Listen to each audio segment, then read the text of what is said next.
நிமிஷம். இந்த credit card வாங்கிக்கிட்டு தற்கொலை வரைக்கும் போகிறாங்க, அதை கட்ட முடியாமல் இல்லையா?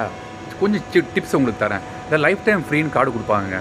அதனால் எல்லா கார்டையும் வாங்கி வைக்காதீங்க. இன்னொன்று, லைஃப் டைம் ஃப்ரீங்கிறது 1-2 வருஷத்தில் பாலிசி மாறினதுன்னா அவங்க வெப்சைட்டில் சார்ஜ் ஆகும்னு சொல்லிட்டு சார்ஜ் பண்ண ஆரம்பிச்சிருவாங்க.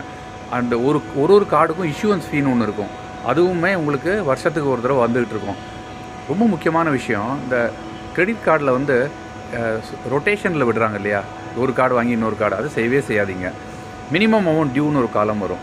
அந்த மினிமம் அமௌண்ட் மட்டும் கட்டினா போதும்னா கார்டு மட்டும் தான் லைவாக இருக்குமே தவிர பாக்கி இருக்கிற தொகைக்கு ஒரு மாதத்துக்கு 4% வட்டி, அதாவது 45% 50% வட்டி வருஷத்துக்கு நீங்கள் கட்டுவீங்க. பண்ணவே பண்ணாதீங்க.